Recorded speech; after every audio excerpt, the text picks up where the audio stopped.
Now we're up to a story that centers around a very controversial subject when it comes to rock concerts. It's a matter of security and how the security officers do their jobs. At a concert in San Francisco last year, they did it so well there was almost no concert. It happened with the 5-man English band Duran. They were on tour here in the United States during 1982, and one of their concerts was in San Francisco, put on by legendary promoter Bill Graham.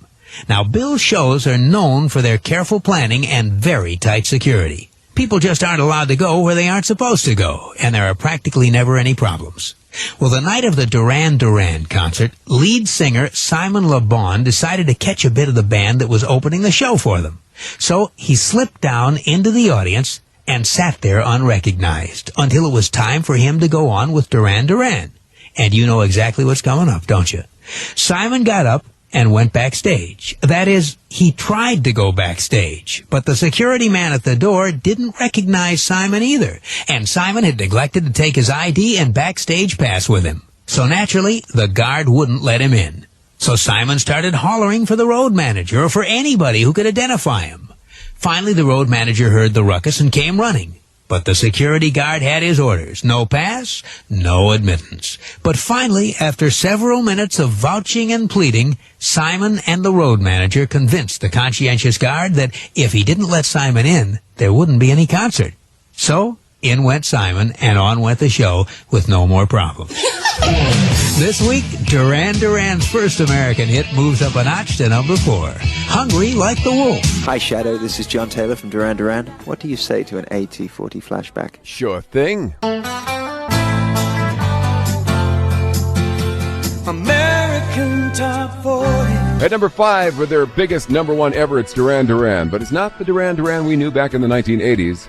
They've been touring around the country doing what they call acoustic evenings, kind of their unplugged shows, concentrating on music, not image.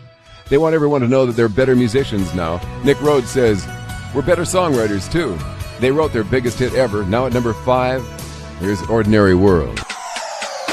This is the official Billboard Countdown. This is John Taylor from Duran, and this could only be American Top 40. Stay tuned to number 1. American Top 40. American Top 40. It's American Top 40. I'm Shadoe Stevens. At 34, it's Ordinary World, the first big hit in the comeback of Duran. I mentioned a few weeks ago that they did a special concert here in town at Tower Records on the Sunset Strip and broadcast it all over the world.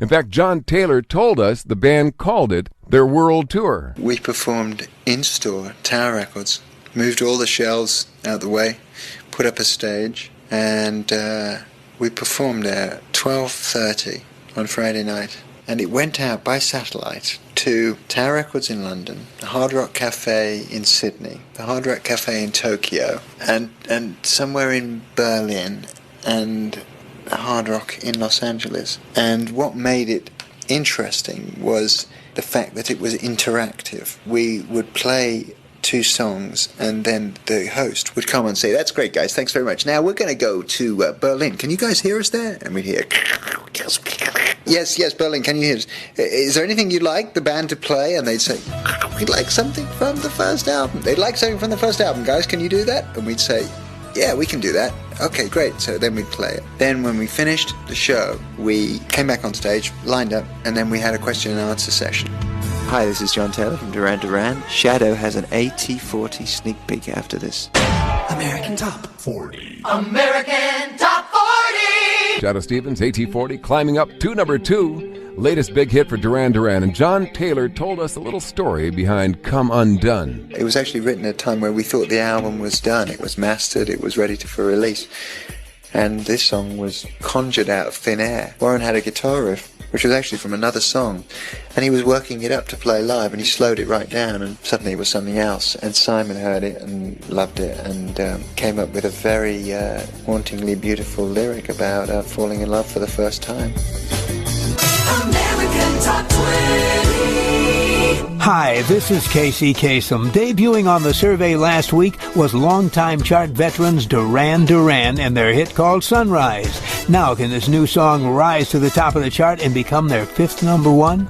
We'll follow its progress as we count down all the biggest hits in the USA on American Top 20 from the premier radio networks. Number 16. Holding is a band that was so short on cash in the early years they couldn't afford a drummer. Instead, they borrowed a drum machine from a friend to use in their songs. Here's Duran Duran with Sunrise. American Top 20.